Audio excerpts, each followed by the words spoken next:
We really do all need a little wind in our life. Hey friends, it's Pastor Mike from Fellowship Church. Again, always enjoy connecting with you midweek. Hope you know that we love you and we pray for you. Hope you had an absolutely wonderful Easter celebration. And that thought for you again, we really do all need a little wind in our life. Got you thinking, don't I? If you're familiar with some ecological things that were taking place in the 1980s, you may remember the science experiment called Biosphere 2. It was funded by some fairly wealthy people, cost over $150 million to build it at the time. It was a series of 7 domes that were built out in the southeastern desert in Arizona.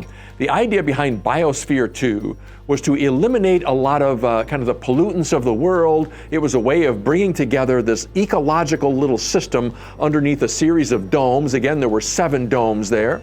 The idea was to bring together plants and animals and allow them to live together under this dome so that scientists, environmentalists, could then study all of them. They even had the idea at the time that 8 scientists were going to be locked inside of Biosphere 2 for a period of 2 years. The problem is, there were some personality differences with the people and they wanted out, meaning the animals got along better than the people did. Imagine that. But Biosphere 2 was this incredible science experiment in which scientists hoped to learn a lot of things about the environment and ecology and maybe even use that in some very practical ways.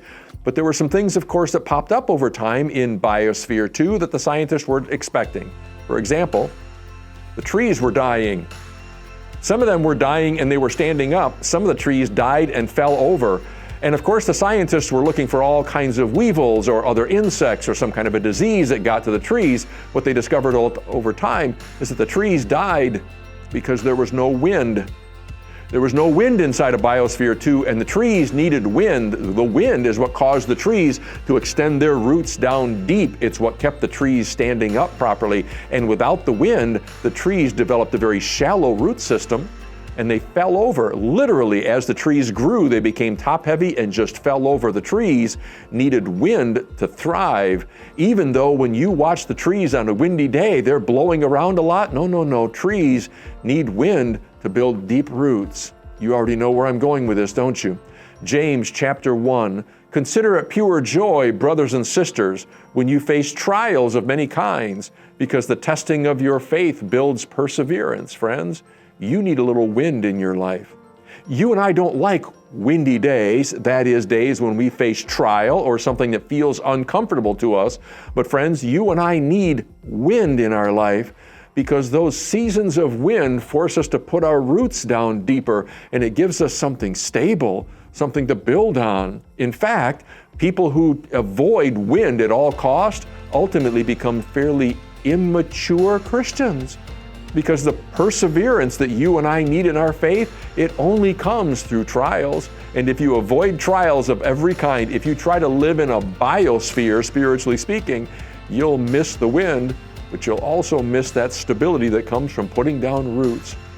I'll bet you know some people who are trying to live their faith life in Biosphere 2. I'll bet you know at least a few, maybe it's you.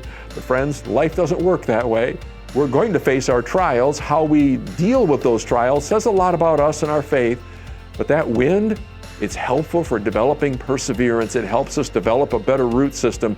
May you use the wind to your advantage these days, friends, and may the trials that you face help you develop some perseverance.